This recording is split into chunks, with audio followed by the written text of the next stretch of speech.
आप देख रहे हैं जी के जॉब एग्जाम यूट्यूब चैनल। तो चलिए शुरू करते हैं आज का सेशन को। तो पहला प्रश्न है, 1977 में जगजीवन राम द्वारा स्थापित उस राजनीतिक दल का नाम क्या था जिसका जनता पार्टी में विलय हो गया है। कहने का मतलब ये हुआ कि 1977 में जगजीवन राम द्वारा स्थापित राजनीतिक दल का नाम क्या था जिसका जनता पार्टी में विलय हो गया है। तो कांग्रेस फॉर डेमोक्रेसी नाम था 1977 में जगजीवन राम द्वारा स्थापित राजनीतिक दल का नाम। तो इसका सही जवाब हो जाएगा ऑप्शन नंबर सी। और जगजीवन राम लोकप्रिय रूप से बाबूजी के रूप में उन्हें जाना जाता है, तो ये भी आप याद रखिएगा।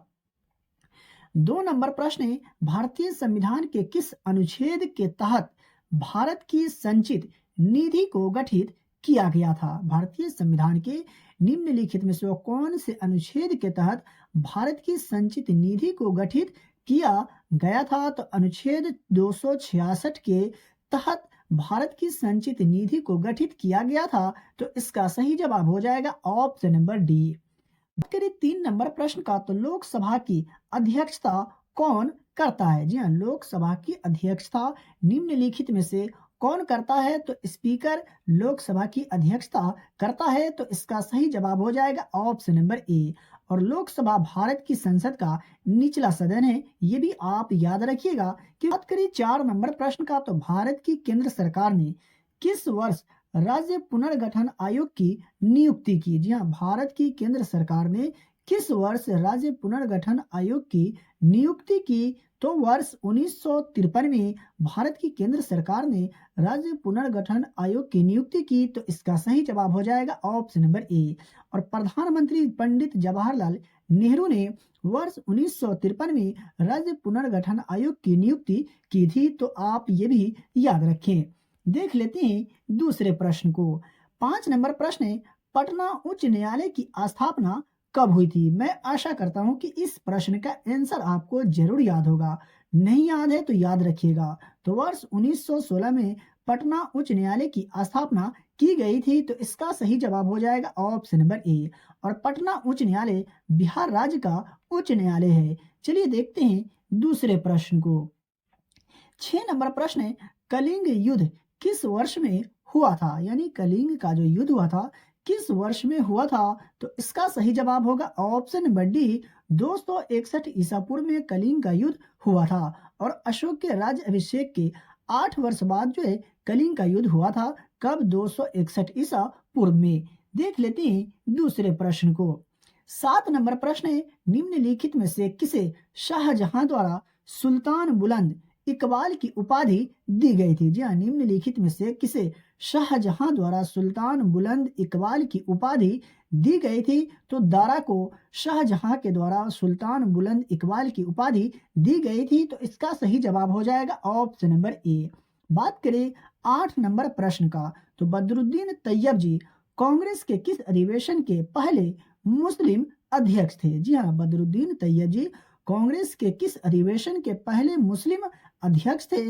तो 1887 के मद्रास अधिवेशन के पहले मुस्लिम अध्यक्ष थे बदरुद्दीन तैयब जी कांग्रेस के। तो इसका सही जवाब हो जाएगा ऑप्शन नंबर सी। तो ये आप याद रखिएगा क्योंकि यहाँ से भी एग्जाम में अधिक बार प्रश्न पूछा जा चुका है कि बदरुद्दीन तैयब जी कांग्रेस के किस अधिवेशन के पहले मुस्लिम अध्यक्ष थे। तो 1887 के मद्रास अधिवेशन की। और दूसरा ये भी प्रश्न पूछा जाता है कि भारतीय राष्ट्रीय कांग्रेस के प्रथम मुस्लिम अध्यक्ष कौन थे। तो बदरुद्दीन तैयब जी। तो आई होप कि आपको समझ में आ गया होगा।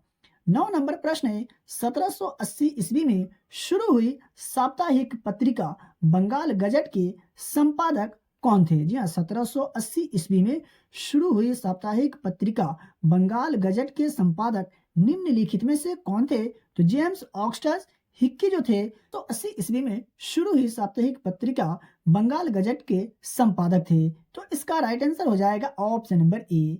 बात करें 10 नंबर प्रश्न का, लेकिन उससे पहले डियर स्टूडेंट आप यहाँ तक आ गए, इसका मतलब आपको आज का क्लास का वीडियो पसंद आ रहा है। तो फिर सोच क्या रहे, वीडियो को लाइक कर दीजिए। चैनल पर पहली बार आए या हमारा वीडियो आप तक पहली बार पहुंचा है तो चैनल को सब्सक्राइब करके बेल आइकन को प्रेस कर लीजिए, क्योंकि यहाँ आपको मोस्ट वीवीआई प्रश्न बताए जाते हैं, पढ़ाए जाते हैं और यहाँ से प्रश्न आपको अपने एग्जाम में देखने को जरूर मिलेंगे। और आप लोग वीडियो को शेयर जरूर करें अपने दोस्तों और रिलेटिव में।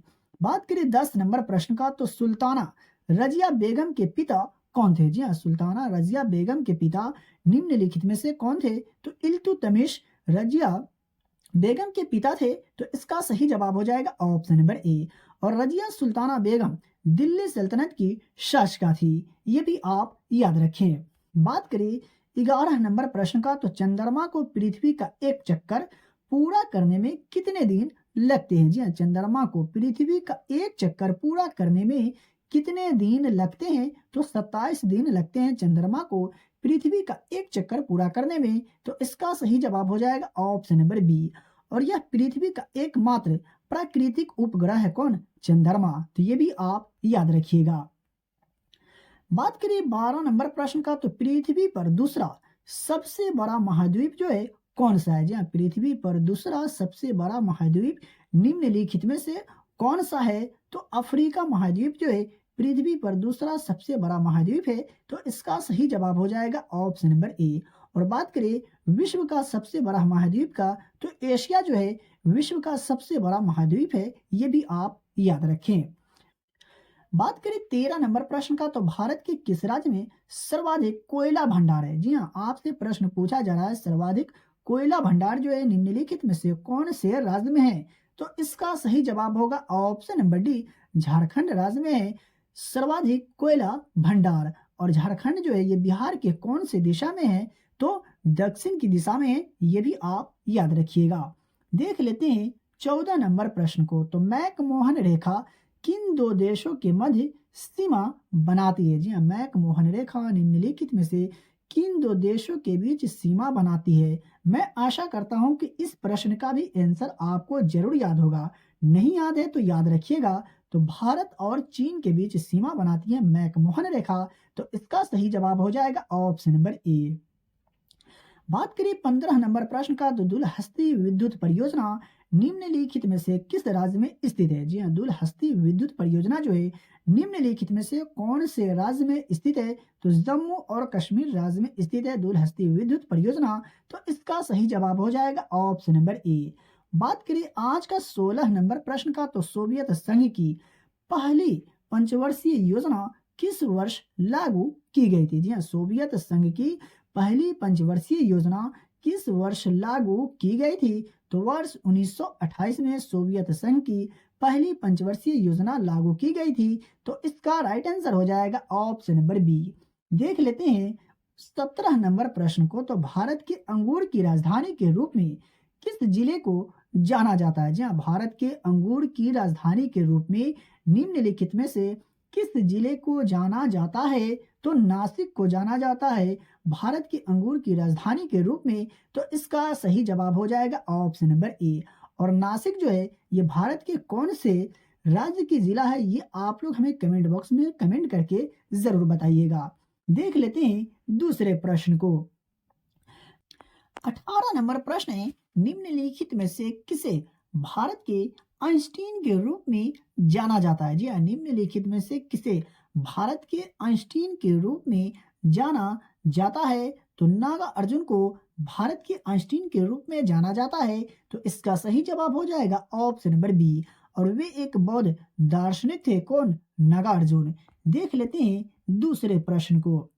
बात करें 19 नंबर प्रश्न का, तो निम्नलिखित में से कौन सा शाख नियंत्रण का मुख्य उद्देश्य नहीं है? जी हाँ, निम्नलिखित में से कौन सा शाख नियंत्रण का मुख्य उद्देश्य नहीं है? तो आर्थिक कल्याण को प्रोत्साहन देना शाख नियंत्रण का मुख्य उद्देश्य नहीं है। और बात करें अधिक जानकारी की, तो केंद्रीय बैंकों द्वारा उपयोग की जाने वाली एक विधि है शाख नियंत्रण, तो ये भी आप याद रखिएगा। बात करें 20 नंबर प्रश्न का, तो भारत के किस राज्य में प्रति व्यक्ति आय सबसे अधिक है? जी हाँ, भारत के किस राज्य में प्रति व्यक्ति आय सबसे अधिक है? तो गोवा राज्य की प्रति व्यक्ति आय सबसे अधिक है, तो इसका सही जवाब होगा ऑप्शन नंबर डी। तो सबसे कम कौन से राज्य की है? तो बिहार और उत्तर प्रदेश, ये भी आप याद रखें।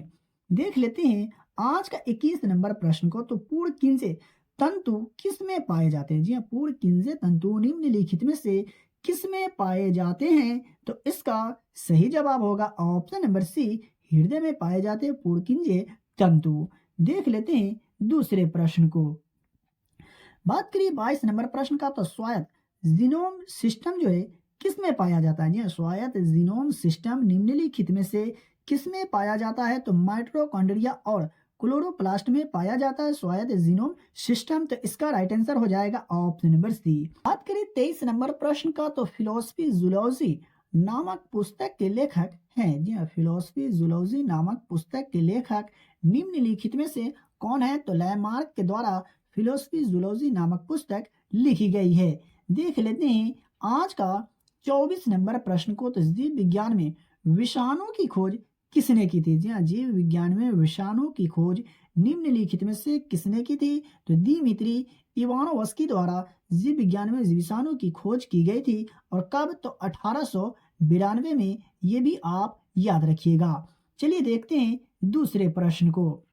25 नंबर प्रश्न है, निम्नलिखित में से कौन सा जानवर सरीसृप वर्ग से संबंधित नहीं है? कहने का मतलब ये हुआ कि निम्नलिखित में से कौन सा जानवर जो है सरीसृप वर्ग के अंतर्गत नहीं आते हैं? तो इसका सही जवाब हो जाएगा ऑप्शन नंबर सी, मेढक जो है सरीसृप वर्ग से संबंधित नहीं है, यानी सरीसृप वर्ग के अंतर्गत नहीं आते हैं, बल्कि ये उभयचर के अंतर्गत आते हैं। वही बात करें कछुआ का, मगरमच्छ का और सांप का, तो ये सरीसृप वर्ग के अंतर्गत आते हैं। ये आप याद रखिएगा। मैं आपको बताते चलूं, अगर आपको किसी भी प्रश्न में डाउट हो, किसी भी प्रश्न के उत्तर में अगर आपको डाउट हो, तो आप हमसे कमेंट बॉक्स में कमेंट करके पूछ सकते हैं। मैं सभी लोगों के कमेंट को रीड करता हूं। अगर कोई सवाल होता है तो जवाब भी देता हूं। और डेली की क्लास के वीडियो का पीडीएफ जो होता है आपको फ्री में दिया जाता है। बात करें 26 नंबर प्रश्न का। तो अंतरराष्ट्रीय मात्रक पद्धति यानी एसआई वर्ष डैश में स्थापित की गई थी? जी हाँ, अंतरराष्ट्रीय मात्रक पद्धति को किस वर्ष में स्थापित की गई? तो वर्ष 1960 में स्थापित की गई थी। तो इसका सही जवाब हो जाएगा ऑप्शन नंबर बी। देख लेते हैं आज का 27 नंबर प्रश्न को। तो नीचे दिए गए विकल्पों में से सदिश राशि का पहचान करें। जी हाँ, नीचे दिए गए विकल्प में से आपको सदिश राशि का पहचान करना है कि कौन जो है सदिश राशि है। तो अगर आपने चुना है ऑप्शन नंबर डी, तो बिल्कुल सही जवाब है। वेग जो है सदिश राशि है। वही बात करें द्रव्यमान का, चाल का और कार्य का, तो ये तीनों अदिश राशि है। तो ये आप याद रखिएगा। यहाँ से आपका 2 प्रश्न कवर हो गए। 28 नंबर प्रश्न है, वायुमंडलीय दाब किससे मापा जाता है? आई होप कि आपको इस प्रश्न का आंसर याद होगा। नहीं याद है तो याद रखिएगा। तो बैरोमीटर से वायुमंडलीय की दाब की माप की जाती है। तो इसका राइट आंसर हो जाएगा ऑप्शन नंबर बी। देख लेते हैं 29 नंबर प्रश्न को। तो आर्किमिडीज का नियम डैश से संबंधित है, यानी आर्किमिडीज का नियम जो है निम्नलिखित में से किन से संबंधित है? तो परिवर्तन का नियम से संबंधित है आर्किमिडीज का नियम। तो इसका सही जवाब होगा ऑप्शन नंबर डी। बात करें 30 नंबर प्रश्न का। तो समतल दर्पण की फोकस दूरी होती है? जी हाँ, समतल दर्पण की फोकस दूरी जो होती है क्या होती है? तो इसका सही जवाब की अगर बात करें तो ऑप्शन नंबर बी इसका सही जवाब होगा। अनंत होता है समतल दर्पण की फोकस दूरी। देख लेते हैं दूसरे प्रश्न को। 31 नंबर प्रश्न है, अम्ल का पीएच मान क्या होता है? जी हाँ, अम्ल का पीएच मान क्या होता है? 7 से कम होता है या 7 से अधिक होता है या 7 के बराबर होता है? तो अगर आपने चुना है ऑप्शन नंबर ए, तो बिल्कुल सही जवाब है। 7 से कम होता है अम्ल के पीएच मान। वही बात करें 7 से अधिक का, तो क्षार का पीएच मान 7 से अधिक होता है। ये भी आप याद रखें। 32 नंबर प्रश्न है, हलाइड अयस्कों का एक उदाहरण जो है निम्न में से कौन सा है? जी हाँ, हलाइड अयस्कों का उदाहरण निम्नलिखित में से कौन सा है? तो क्रायोलाइड जो है हलाइड अयस्कों का एक उदाहरण है। तो इसका राइट आंसर हो जाएगा ऑप्शन नंबर सी। बात करिए 33 नंबर प्रश्न का। तो भूपर पट्टी में सबसे अधिक पाई जाने वाली धातु जो है कौन है? जी हाँ, भूपर पट्टी में सबसे अधिक मात्रा में पाई जाने वाली धातु निम्नलिखित में से कौन है? तो एल्यूमिनियम जो है भूपर पट्टी में सबसे अधिक मात्रा में पाए जाने वाली धातु है। तो इसका राइट आंसर हो जाएगा ऑप्शन नंबर ए। बात करिए 34 नंबर प्रश्न का, तो पृथ्वी के वायुमंडल में सर्वाधिक मात्रा में निष्क्रिय गैस कौन सी है? जी हाँ, पृथ्वी के वायुमंडल में सर्वाधिक मात्रा में निष्क्रिय गैस निम्नलिखित में से कौन सी है? तो आर्गन गैस जो है पृथ्वी के वायुमंडल में सर्वाधिक मात्रा में पाई जाने वाली निष्क्रिय गैस कौन सी है? तो आर्गन है। तो इसका राइट आंसर हो जाएगा ऑप्शन नंबर सी। देख लेते हैं आज का 35 नंबर प्रश्न को, तो प्रोपेन का आणविक सूत्र क्या है? जी हाँ, प्रोपेन का आणविक सूत्र निम्नलिखित में से क्या है? तो C3H8 प्रोपेन का आणविक सूत्र है। तो इसका राइट आंसर हो जाएगा ऑप्शन नंबर डी। वहीं बात करें C2H6 का, तो ये ईथेन का आणविक सूत्र है। तो ये भी आप याद रखिएगा। आई होप कि आपको समझ में आ गया होगा। अगर आपको आज का क्लास का वीडियो पसंद आया हो तो वीडियो को लाइक करें। अगर आप हमारे चैनल पर पहली बार आए हैं तो चैनल को सब्सक्राइब करके बेल आइकन को प्रेस करें और इस वीडियो को ज़्यादा से ज़्यादा अपने दोस्तों और रिलेटिव में भी शेयर ज़रूर करें। इसका पीडीएफ लेने के लिए वीडियो के डिस्क्रिप्शन में दिए गए टेलीग्राम चैनल लिंक का ज्वाइन करें। चलिए मिलते हैं फिर से नए वीडियो में।